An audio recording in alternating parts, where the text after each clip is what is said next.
this is Issue once again, and I'm back with another vlog about love. This time, pag-usapan naman natin ang mga two-timer.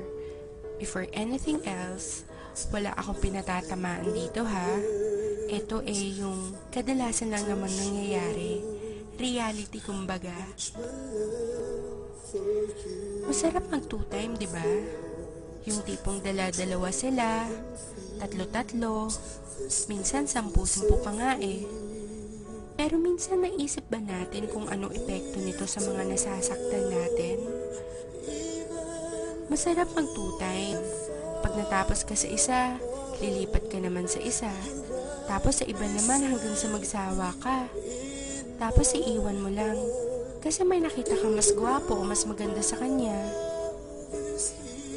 Minsan pag nag-away kayo ng number 1 mo, damay-damay pati yung second, third, and so forth. Kawawa naman sila, no? Samantalang wala naman silang ginagawa sa'yo kung di ang intindihin ka at mahalin lang. Bakit nga kaya masarap mag two-time? Kasi hindi ka marunong makontento sa kung anong meron ng girlfriend or boyfriend mo? Kasi meron mas better sa present mo? O baka naman kasi selfish ka, ayaw mong i-let go yung present mo if it's for your own sake kahit nasasaktan mo na siya. Kasi Kasi sarili mo lang iniisip mo. Paano kung gawin sa'yo yun? Sa tingin mo makakaya mo? Sa tingin mo okay lang sa'yo? Di ba masakit din? Tsaka, saka mo malalaman na mahal mo pala talaga siya pag may mahal na siyang iba. Pag hindi na ikaw ang mahal niya. Guys, masarap pagmahal at mahalin. Sana lang, marunong tayong makontento sa ibinigay sa atin. Tayo-tayo na nga lang ang nagkakaintindihan. Tapos tayo-tayo pa ang nagtataluhan. Guys, wake up. Mahalin yung mga girlfriends, boyfriends nyo. Be loyal. Sorry sa mga natatamaan ko. Ginigising ko lang kayo sa matagal yung pagkakatulog. Baka kasi paggising nyo, wala na yung taong nagmamahal sa inyo ng totoo.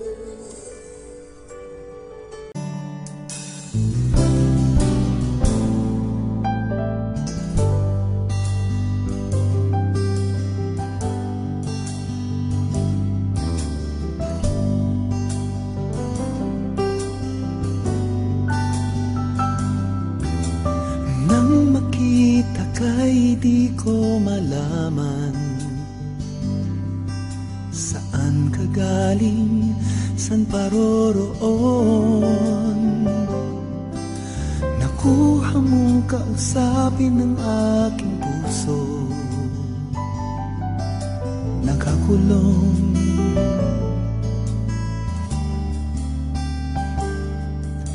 Ilang araw, ilang buwan ang dumaan, tunay na magkaibigan. Kahit malayo ka'y parang nandyan ka rin sa aking piling. Oh, may lihim nais kong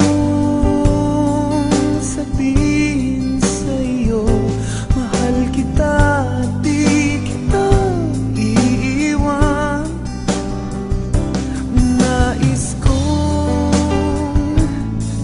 yakapin kang mahigpit, kailanman ay di kita pababayaan. Mahal ko, mahal ko.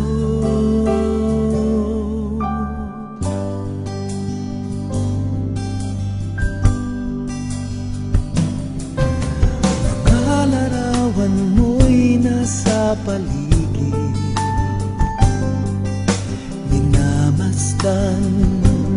at hinahagan. At habang lumilipad ang aking puso, may binabanggit, may sinasambit. Nais kong sabihin sa'yo,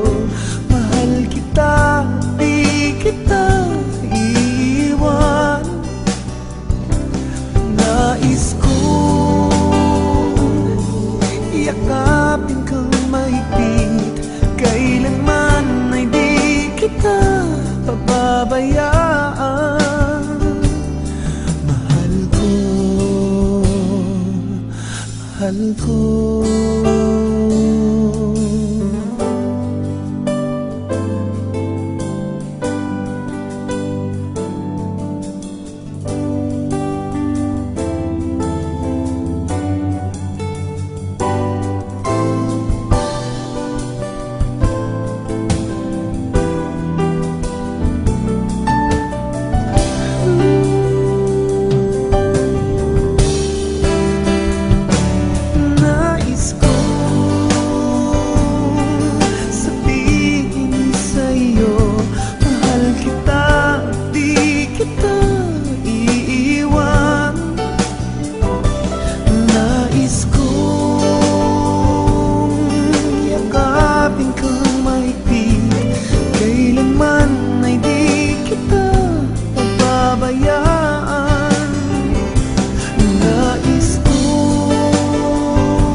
Pabayaan, mahal ko,